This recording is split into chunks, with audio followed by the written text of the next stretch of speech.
We train our own people and we put them on our own nonprofits. If they pass the test, they care about the community. They contribute even with their meager small business income. Then you push them out to city commissions, because only then, after they have proven themselves that they really care for your own community, do we allow them to serve us on the public, bigger, more prestigious commissions. Because when they make decisions and they carry city policy, those policies affect all of our people, our daily lives. And we make them responsible.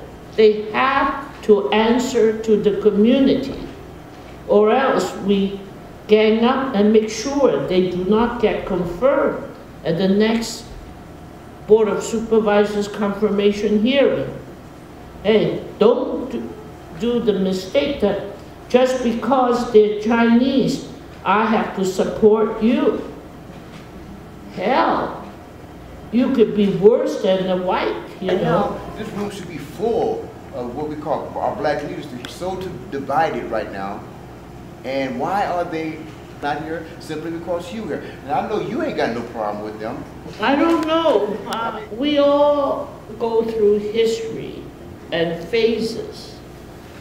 Some of our leadership were brought up in different age. That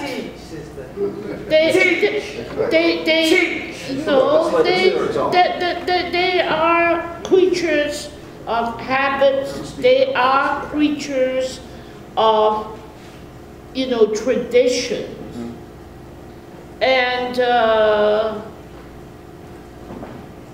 I don't think, you know, for Chinese American women especially,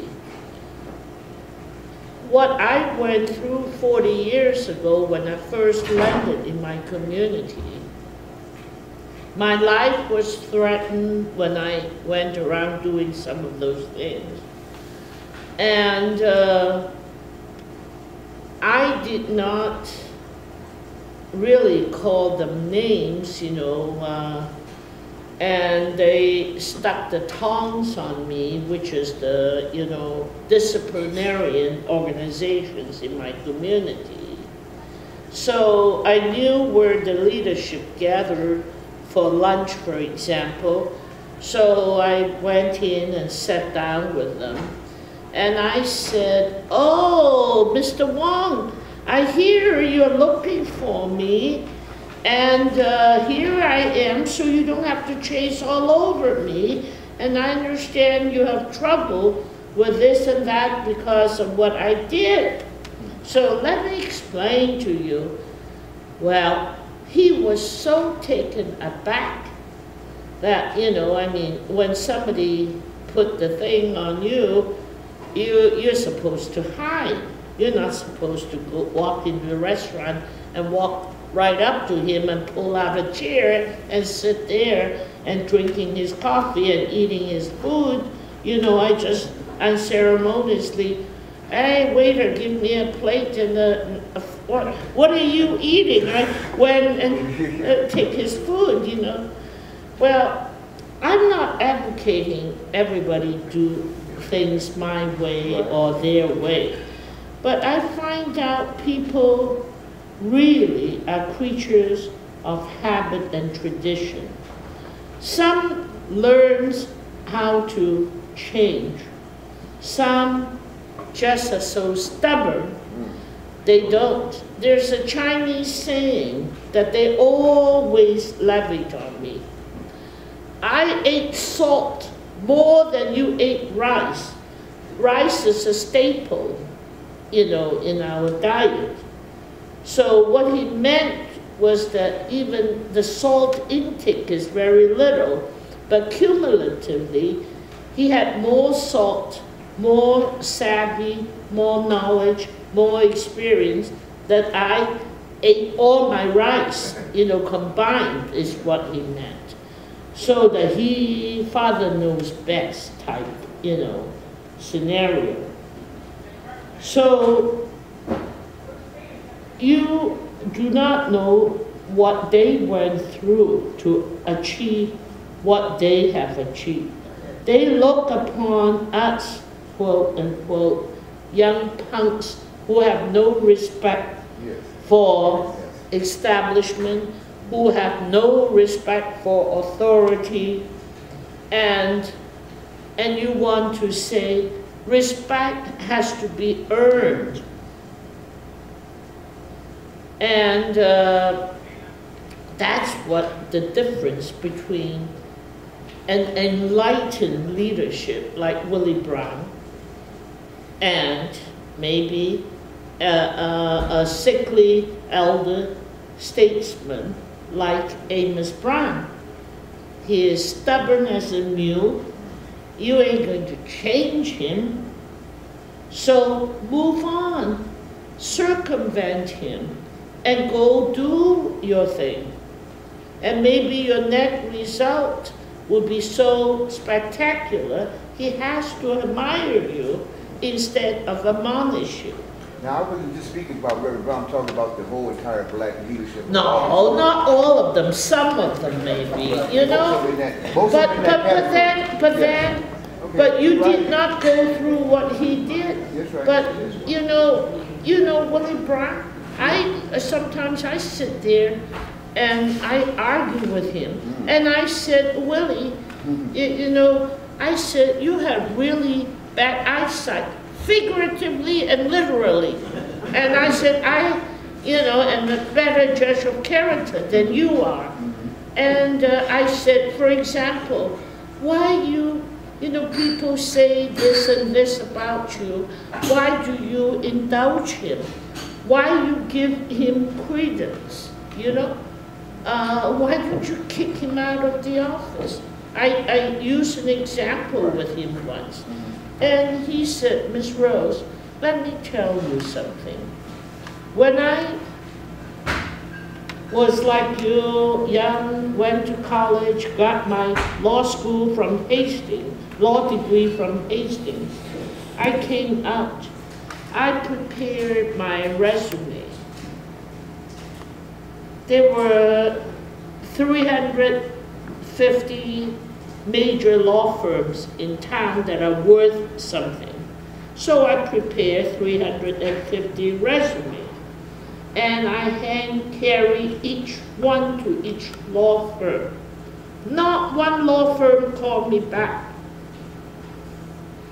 And then 3 months, I couldn't get 1 penny as an attorney that anybody paid me. And then Blanche, his wife, was, having difficulty. Baby, came, second baby came.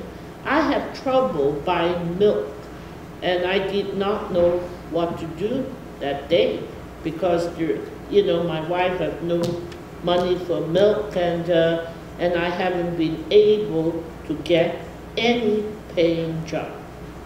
So he said, I went to the bail bondsman's office, hang around as Hall of Justice. So this gentleman who saw me hanging around for 2 or 3 days introduced me to a couple of clients. They were prostitutes, and they paid me the money. Ms. Rose, I dashed back. I didn't even properly thank the man. I took, the prostitutes' names, etc., and told them it's too late. So tomorrow I'll be the first thing to meet me in front of the Hall of Justice. I dashed to the supermarket, bought the milk and the little grocery for my wife, some hamburger meat. I remember distinctly. He said, this gentleman put food for on my table for my baby's mouth. Who am I today? Just because I'm the mayor. You think he's a crook and you don't think his reputation is very good. Why should I kick him out? That's your prerogative. It's not mine. Thank you very much. That's what I want you to learn, you know? All right. Sometimes you don't know what people went through, what they have encountered to get to where they are. So you're lucky that you have your former leadership blazing the trail for you. So make your life a lot easier. We don't have to go through some of what they have to go through. So be more forgiving. Just move on. Joe. Hi, thank you so much for your attendance today. My name is Joe Elias Jackson. I'm a recently elected delegate to the Democratic National Convention, and I am running for the Democratic County Central Committee. I wish you success. Thank you very much. We are working on an Africa Town concept as well as a triad of Latina, Asians, and Blacks. San Francisco being a pioneer and diversity as one of the things other cities and states aspire to. I want to know if you're willing to meet with us to give us some mentorship and guidance so that we don't struggle on reinventing the wheel and with the proven success of Chinatown, just work toward that end with you. I don't mind at all, you know, sitting down and working with you because, as I said, I'm very opinionated, and then I'm also one of those people that stifle